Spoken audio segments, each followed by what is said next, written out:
Level ಬಿದ್ದ ಹುಡುಗರ ಕಷ್ಟಗಳು ಪಾರ್ಟ್ 14. ನಮ್ಮ ಹುಡುಗಿ ಬರ್ತ್ಡೇ ಇನ್ನ 2 days ಇದೆ. ಅವಳಿಗೆ ಏನಾದ್ರು ಗಿಫ್ಟ್ ಕೊಡ್ಬೇಕಲ್ವಾ? ಸರಿ, ಅವಳನ್ನ ಕೇಳ್ತೀನಿ. ಆಯ್ತು, ನಿನ್ಗೆ ಯಾವ ತರ ಗಿಫ್ಟ್ಸ್ ಇಷ್ಟ? ನನಗೆ ಕಾಸ್ಟ್ಲಿ ಗಿಫ್ಟ್ಸ್ ಎಲ್ಲ ಬೇಡ. ನನ್ನ ಮನ್ಸಿಗೆ ಇಷ್ಟ ಆಗೋದು ಪೇಂಟಿಂಗ್ಸ್, ಲೆಟರ್ಸ್, ಕವಿತೆ ಇನ್ನೂ ತುಂಬಾ ಇವೆ. ಅದ್ರಲ್ಲಿ ನನ್ಗೋಸ್ಕರನೇ ಟೈಮ್ ಕೊಟ್ಟು ಎಫರ್ಟ್ ಹಾಕಿ ಮಾಡಿದ್ರೆ ನನಗೆ ತುಂಬಾ ಇಷ್ಟ ಆಗುತ್ತೆ ಅಂದ್ಲು. ಯಾವ ತರ ಗಿಫ್ಟ್ ಕೊಡೋಣ?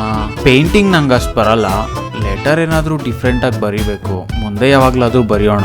ಕವಿತೆ, ಅವಳ ಬಗ್ಗೆ ಕವಿತೆ ಬರೆಯೋಣವಾ? ಹಾ, ನೈಸ್ ಐಡಿಯಾ. ಏನ್ ಬರೆಯೋಣ ಅಂತ ತುಂಬಾ ಹೊತ್ತು ಯೋಚನೆ ಮಾಡ್ದೆ.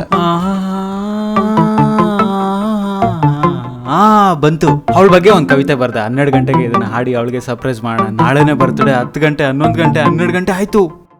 ಕವಿತೆಯೇ ನಿನ್ನ ವರ್ಣಿಸಲು ಸಾಲದು ಪದಗಳು, ನಿನ್ನ ಕಣ್ಣೋಟಕ್ಕೆ ನಾಚಿವೆ ಗಿಡಗಳು, ನಿನ್ನ ಧ್ವನಿಯಿಂದಲೇ ಆಗಿವೆ ಸ್ವರಗಳು, ನಿನ್ನನು ನೋಡಲೆಂದು ಕಾಯುತ್ತಿರುವೆನು ಕ್ಷಣಗಳು. ಹ್ಯಾಪಿ ಬರ್ಡೇ ಚಿನ್ನು. ತುಂಬಾ ಚೆನ್ನಾಗಿದೆ ಮುದ್ದು. I am impressed. ಬಟ್ ಏನ್ ಬಟ್ಟು ಈ ತರ ಕವಿತೆ ಹೇಳಿ ಎಷ್ಟು ಹುಡುಗಿರನ್ನ ಇಂಪ್ರೆಸ್ ಮಾಡಿದ್ಯಾ ಅಂದ್ಲು. ಟ್ರೂ ಲವ್ ನಂದು. ನೀನ್ ಬಿಟ್ರೆ ನಾನು ಯಾರನ್ನೂ ಇಷ್ಟಪಡ್ಲಿಲ್ಲ. 2 days ಯೋಚನೆ ಮಾಡಬಾರ್ದು. ಕವಿತೆ ನಮ್ದೆ ಬಿಡು.